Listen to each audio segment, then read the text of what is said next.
já no Espírito, pastor Claudionor, serão usados para ser efetivamente usados. Tá? E com tudo.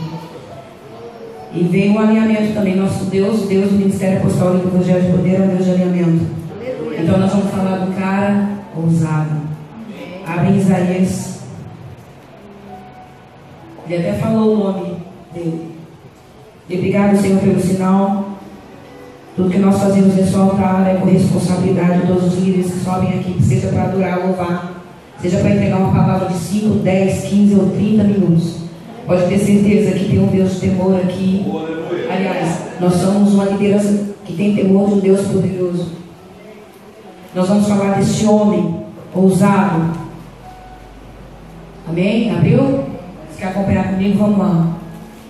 Voz do que clama no deserto: preparai o caminho do Senhor e endireitai o ermo, a vereda do nosso Deus. Até o 7. Todo vale será exaltado, e todo monte e todo alteiro será batido. O que é torcido se endireitará, e o que é áspero se aplainará. E a glória do Senhor se manifestará, e toda a carne juntamente haverá, pois a boca do Senhor disse. Uma voz diz: clama. E alguém disse: que hei de clamar? Toda a carne é erva, e toda a sua beleza como a flor do campo. Eu queria parar só um pouquinho aqui, porque tem algumas postagens ou algumas imagens que pega eu volto, a última. Pega esse versículo bíblico e separa de todo o resto. Cega-se a erva e cai a flor, soprando nela o Espírito do Senhor. Na verdade, o povo é erva. Até o 7. Na minha versão está um pouco diferente. Cega-se a erva, cai a sua flor. Mas a palavra, eu vou dar uma lidinha aqui rapidinho no meu. Na minha versão, no versículo 7 de Isaías. Nós estamos falando de alguém. O pastor Claudionor falou de ousadia. Eu vou falar de ousadia com propósito. Eu vou falar de um propósito que precisa de ousadia. Uma coisa tem que estar ligada à outra. Por isso que eu falei: Senhor, obrigado, que nós estamos alinhados enquanto é isso. Nós estamos falando de alguém que Isaías profetizou, e esse alguém não era Jesus, o Messias. Isaías é conhecido na faculdade teológica como um profeta messiânico, porque todo o livro de Isaías se virava para Jesus. Desde do seu nascimento, que ele profetizou que vinha de uma virgem, uma virgem separada, porque não havia só ela de virgem, amém? Então era uma mulher com propósito. E qual o propósito dela? Se separar para Deus. Então o seu primeiro propósito, meu, é esse. O seu propósito de vida cristã, o seu propósito de refletir o reino de Deus, é se separar para Deus. Mas ele profetizou de uma outra pessoa, e o Espírito Santo, quando o pastor Vitor falou comigo hoje, e eu falei: Deus, o que o Senhor quer falar para o teu povo? Porque, fala a verdade, pastor, eu estava assim. Aí eu peguei e comecei a orar: Senhor, é isso. Eu falei: quero sinais. O pastor Claudionor deu todos. Até o nome dele o pastor disse, e eu vou dizer, porque eu quero dar um suspense ainda. Esse homem me impressionou, por quê? Porque Isaías profetizou o tempo todo sobre a vida e a morte do Rei dos Reis. Yeshua HaMashiach, o nosso Rei, nosso Deus, que está aqui. Mas como o Espírito Santo me mostrou a ousadia desse homem, que já foi falado aqui pelo pastor Claudionor, para nós sermos ousados, o Espírito Santo falou para mim: toda pessoa ousada tem propósito. E quando ela tem propósito, ela prioriza o propósito. E quando ela prioriza o propósito, ela não olha para os lados, ela não vê dificuldades, ela simplesmente priorizou o propósito. E essa voz que clama no deserto já foi ousada no ventre. Porque quando ele sentiu o Rei dos Reis, ele já tremeu no Espírito Santo ali. Eu estou falando de João Batista. Eu estou falando dessa voz que clama no deserto, de um homem fora do normal. E Deus está nos chamando para ser fora do normal. O ministério apostólico e evangelho do poder é a voz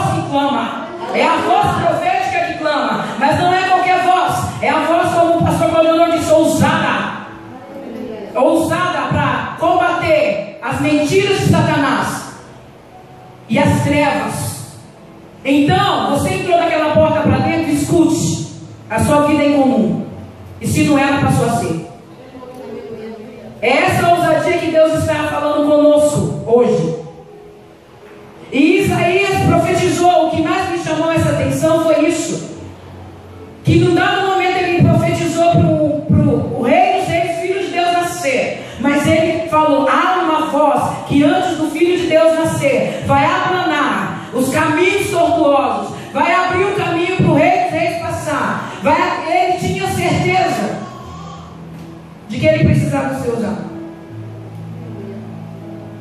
Então nós vamos continuar lendo, porque hoje é Bíblia, como o pastor Rogério leu. E essa primeira parte diz isso: o prenúncio do propósito. João Batista, olha para. Eu quero que você repita comigo e diga assim: eu não sou apenas alguém.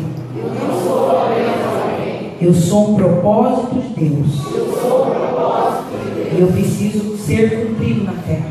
Eu preciso ser cumprido na terra. É isso que Deus, quando olha para você e para mim, Ele não vê se você está com dificuldades. Ele está vendo se você é um propósito dele para ser realizado agora. Deus tem urgência é agora. Como foi na época de João.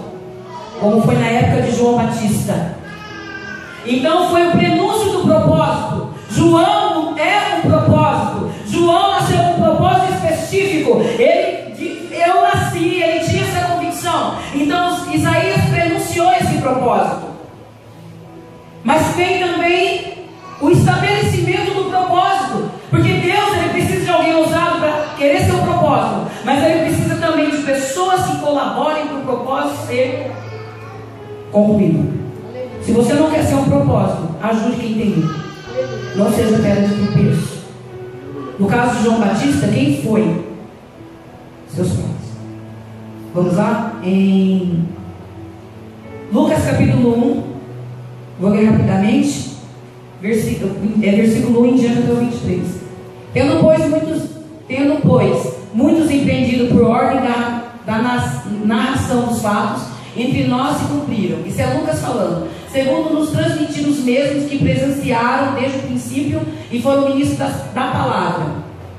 Pareceu-me também a mim conveniente descrevê-lo a ti, excelente Teófilo. Ele está escrevendo a respeito de Jesus e de tudo que aconteceu para esse homem, Teófilo, por sua ordem, havendo-me já informado detalhadamente ou minuciosamente de tudo desde o princípio, para que conhecesse a certeza que já está informado. Existia um tempo de Herodes, rei da Judéia, um sacerdote chamado Zacarias, de ordem de Abias, que a mulher era filha de Arão e seu nome era Isabel. Eram ambos justos perante Deus, andando sempre sem repreensão em todos os mandamentos e preceitos do Senhor. Então eles não eram qualquer um, amém? E não tinham filhos, porque Isabel era estéril e ambos eram avançados em idade. E aconteceu que, exercendo ele o sacerdócio diante de Deus, na ordem da sua turma, segundo o costume sacerdotal, coube-lhe uma sorte entrar no templo do Senhor para oferecer adoração. Também incenso à adoração. Amém?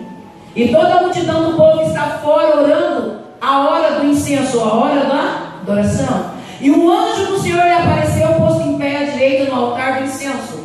E Zacarias, vendo-o, turbou-se e caiu de temor sobre ele. Mas o anjo lhe disse: Zacarias, não temas, porque a tua oração foi ouvida. Irmãos, vou falar uma coisa para você. Não se surpreenda quando a sua oração foi ouvida, porque ele era sacerdote em Israel, e ele orava, quando veio a resposta, o cara ficou surpreso. Ele estava num ambiente de atmosfera sobrenatural. Eu já falei isso aqui uma vez, vou falar de novo. Isso aqui é para nos ensinar. Não saia da atmosfera do sobrenatural. Aleluia. Não faça de toda a vinda sua na igreja, nos unir como santos em adoração e aprender a palavra de Deus algo de rotina. Porque é nessa hora que a sua resposta pode escapar pelos dedos. Amém? Vamos estar alinhados. Mas o anjo lhe disse: Zacarias, não temas, porque a tua oração foi ouvida, e Isabel, tua mulher, dará à luz a um filho, e lhe porás o nome de João. E terás prazer e alegria, e muitos se alegrarão no seu nascimento, porque será grande diante do Senhor. E não beberá vinho, nem bebida forte, será cheio do Espírito Santo, já desde o ventre da sua mãe. e converterá muitos dos filhos de Israel ao Senhor Deus, e irá diante dele o espírito e a virtude de Elias, para que converteu os corações dos pais aos filhos, e os rebeldes à prudência dos justos, com o fim de preparar ao Senhor um povo bem disposto. Disse então Zacarias ao anjo: como saberei isto, pois eu já sou velho, minha mulher avançada em idade? E respondendo o anjo, disse: eu sou Gabriel, que assisto diante de Deus, e fui enviado para falar de dar-te essa alegre novas. E eis que ficarás mudo e não poderás falar até o dia em que essas coisas aconteçam, porquanto não creste nas minhas palavras, que seu tempo se hão de cumprir. E o povo estava esperando Zacarias e maravilhava-se de que tanto se demorasse no templo. Para só um pouquinho, voltando. O povo já achava que ele estava morto, porque quando o sacerdote se demorava para sair, achava-se que ele estava morto dentro do templo, porque ele andava, as vestes talhadas do sacerdote tinha silos. E se ele estava falando com o anjo, ele estava quieto, não estava andando. E o tempo que ele demorou lá em oração, não saiu. O povo falou: deve estar morto. Mas é essa expectativa que Deus quer atrair para nós. A expectativa do povo esperando lá fora para uma resposta de Deus. Entendeu? E o povo estava esperando a Zacarias e maravilhava de que tanto se demorasse no tempo. E saindo ele não lhe podia falar. Entenderam que tinha tido uma visão no tempo e falava para cima e ficou mudo. Obrigado, Senhor. E sucedeu que, terminados os dias do seu ministério, voltou para sua casa. A voz que clama no deserto foi o propósito de Deus do céu. E o primeiro sinal que essa voz que clama no deserto foi emudecer a religiosidade. O pai da voz que clama no deserto estava acostumado com a religião, com entrar e sair do templo, a ponto de Gabriel, o anjo que assiste diante de Deus, falar com ele e ele ser incrédulo. A voz que clama no deserto pode estar aqui, mas se você não estiver atento, como Zacarias não estava, você pode sair mudo, sem entender a voz que clama no deserto, dizendo a direção de Deus para a tua vida. E tem uma voz que clama aqui dizendo: há um destino profético. E esse destino profético é o sacerdote dessa casa, é o líder dessa casa. E esse Arabashuri Cantorobash de Cantorobalamaçuia, Zacarias oferecia incenso e adoração. Ele era um da sua turma, um dos maiores que podia entrar lá. A fumaça do incenso cobria de cima e embaixo, da cabeça aos pés. Mas nem a imagem do anjo ao lado dele fez ele entender que ele seria o pai de uma voz que quebraria, começar por ele, uma religião totalmente que desviaria ele do propósito de Deus. Às vezes você que é o propósito do Senhor vai começar a quebrar. É ao seu redor. Tudo aqui é ao seu redor. João, ele já começou a planar, foi dentro da casa dele. Começou a planar o erro, foi dentro da casa dele. A ponto de dizer: a voz que clama no deserto, primeiro vai ter um pai mudo, um pai que se cala, porque se levou pela religiosidade. Deus está falando neste lugar. Aleluia.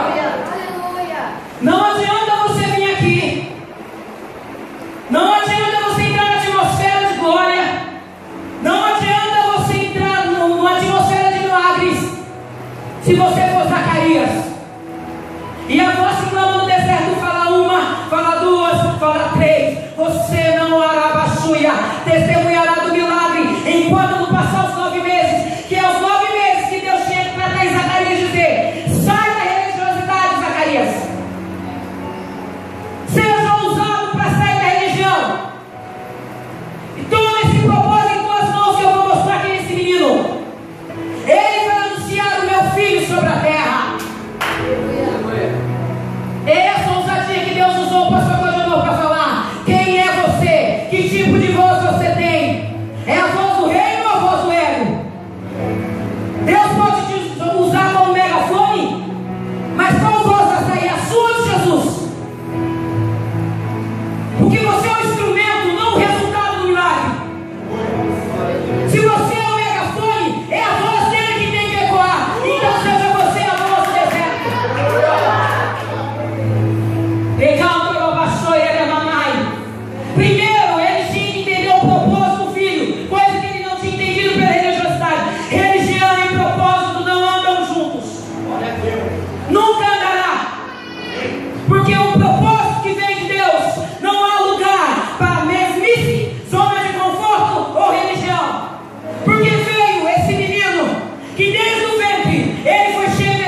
vida dele no altar com Deus julgava.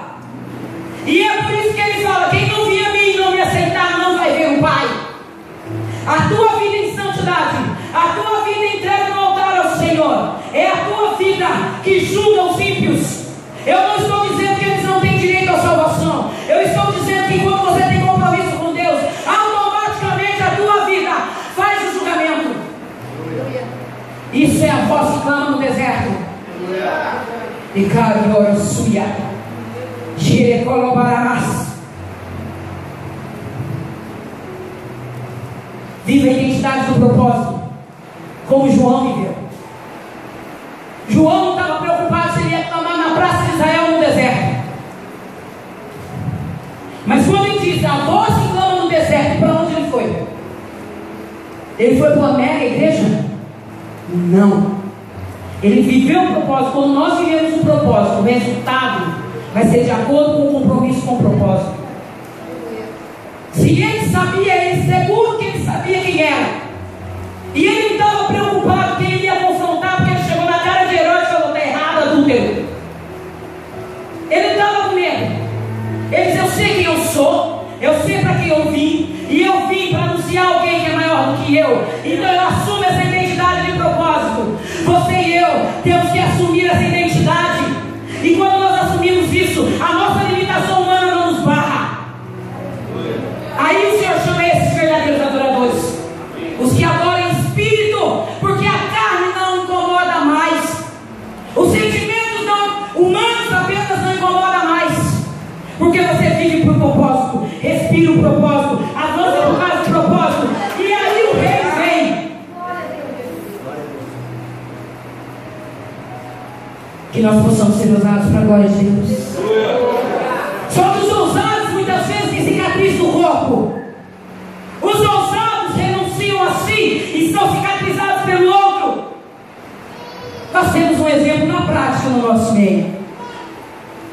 Porque é um líder que se coloca e renuncia para Deus e se permite ser ter uma cicatriz.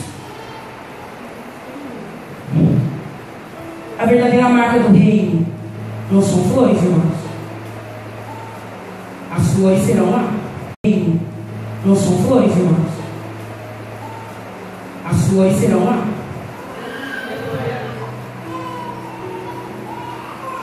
A verdadeira marca do cristão foi aquelas que ele fez na cruz por nós. Essa é a nossa herança aqui. Mas há um gozo do Espírito para isso. Há um gozo espiritual para as marcas do Evangelho em nós. Quem é você? É a voz ou é a religião muda? Porque a religião mesmo muda, influencia. Maldita religião. Maldita religião. Que se nós não tivermos cuidado, nos envolve em detalhes pequenos, até no nosso meio. Nós não somos a voz muda da religião. Nós somos a voz profética que clama no deserto.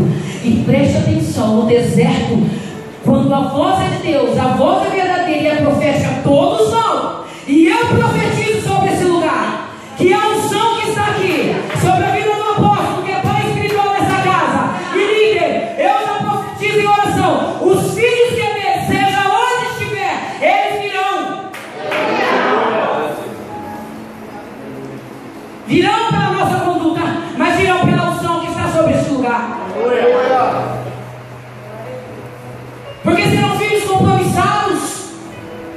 E eu creio que se você está aqui, você tem compromisso com Jesus em primeiro e com o apóstolo, como pai espiritual.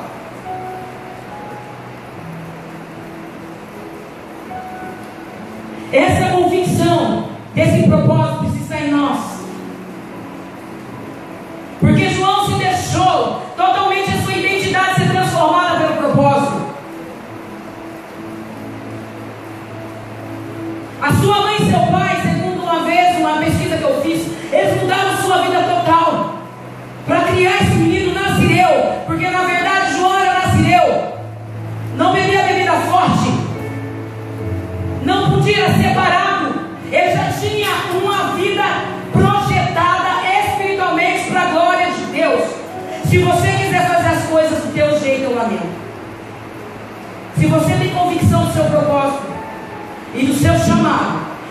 esqueça a sua vontade, renuncie o seu querer e deixe ele agir passo a passo, do jeito que ele quer, da forma que ele quer, para ser efetivamente usado com ousadia, como diz o pastor Valdemar. Agora, se você quer viver um evangelho meia boca, você pode também pelo livre-arbítrio que Deus deu. Só que quem experimentou a profundidade não se contenta com o raso. Não tem volta. O máximo que vai acontecer com você que já se aprofundou é ficar parado, é não sentir a profundidade mais. Você tem toda a escolha, todo o livre-arbítrio. Deus não vai tirar isso de você, mas por propósito que você foi separado, você não vai experimentar. Porque também o Senhor diz: eu tenho um propósito para você, mas tem um preço a ser pago. Você quer? Porque João, ele teve não só a sua total identidade mudada, mas como ele viveu o propósito intensamente. O homem que se vestia de pelo de camelo comia gafanhotos e mel silvestre. Para ter o nome de profeta, ele tinha que ter pago muito preço. Não queira o chamado, irmãos. Eu vou falar para você porque o Espírito Santo está falando. Não queira o chamado que Deus não levantou você para ser, senão você morre. Mas se Deus já disse, é isso que eu quero, e se você não corresponder, você morre também. É tempo de ousadia, é tempo de urgência, é tempo de amadurecimento e crescimento em Deus.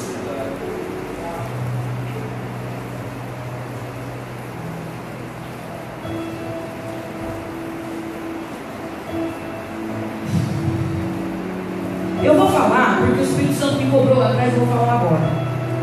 A primeira vez que eu fui chamada de profeta ou profetisa foi em 2013, pelo apóstolo Miqueias, na cerimônia de enterro da minha mãe. Porque eu ouvi de Deus, Ele falou comigo. Ele falou comigo, Deus falou comigo. Eu vou levar a tua mãe. E eu quero ver qual é a tua estrutura na terra. E levou ela com câncer de cérebro. Então, irmãos, eu vou falar uma coisa. Desde que Deus falou assim comigo, Deus me cobra. Não deixe ninguém diminuir aquilo que eu chamo você. Porque tudo que eu sei também de cura e libertação foi no leito da minha mãe com câncer. E Ele falou comigo, porque Deus não me permitiu derramar uma lágrima pela minha mãe descer na sepultura. E eu vou falar, não derramei por tristeza não, porque eu tinha algo que me satisfaz no meu coração. E eu fui a única na minha casa para sustentar meu pai emocionalmente falando, e a minha família. E Deus falou assim comigo: eu trato, eu faço da forma que eu quero. Qual a minha resposta? Deus, tu dá, tu tira. Louvado seja o teu nome. Mas eu não sou Jó não, porque eu não tenho a capacidade de estar no lugar dele. Mas essa frase eu posso dizer com autoridade sim. E naquele dia o apóstolo Miqueias falou: você é como Ezequiel. Por quê? Porque Deus falou para Ezequiel: vou tirar a tua delícia, a sua esposa, e eu não quero que você derrame um choro por ela. Foi naquele dia em 2013, o ano da forja. Para mim foi o ano da forja, irmão. Vocês não têm noção. Eu estou falando aqui pela autoridade do Espírito Santo, porque eu não sou de abrir isso e não ia abrir, mas pela autoridade do Espírito Santo, para dizer que se Deus levantou liderança nessa casa, não foi de qualquer jeito. Não foi. Cada um tem uma história para dizer, e a minha é essa. E quem vai saber mais, Deus ainda diz: não está pronta. Já se passaram 4 anos da morte da minha mãe, e Deus lhe disse para mim: não está pronta. Deus usou a mulher de Deus para dizer: falta detalhe. Mas eu digo: estou aqui, Senhor. Aleluia. E eu quero essa ousadia. Estou dizendo isso para você, irmão. Seja lá o que você está passando. Que valor tem Jesus e o reino para você? Porque se Deus está trabalhando em você, é para que você seja experimentado por tocar outros. Aleluia.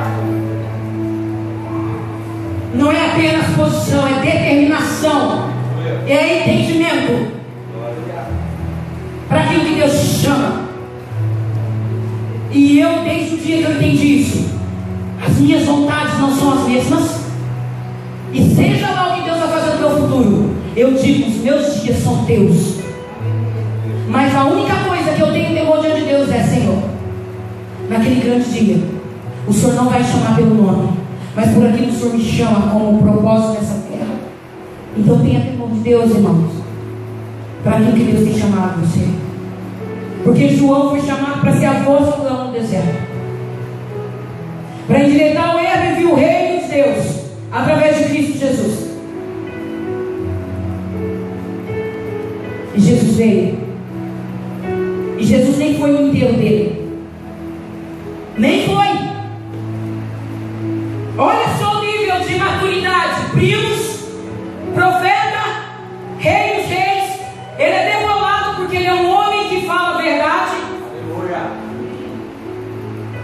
Quem enterra os discípulos de João, depois dele pedir o consolo para Jesus, é você mesmo que viria. Aí Jesus manda dizer para eles: os mortos ressuscitam, os cegos enxergam, os mudos falam, os surdos ouvem.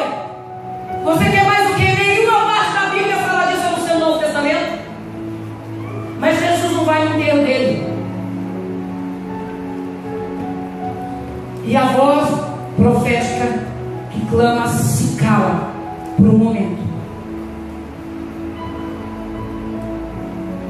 para que venha o Senhor. Recantorou baixei, querabachore coromandarabachai, carabalassuriante barabachui decantorobá. Venha ter reino sobre nós, Senhor. Rabassuriante cantorobachei, decoroba sobre os filhos dessa casa, Deus. Andarassuriante cantorobachei, porque eles vieram para o propósito maior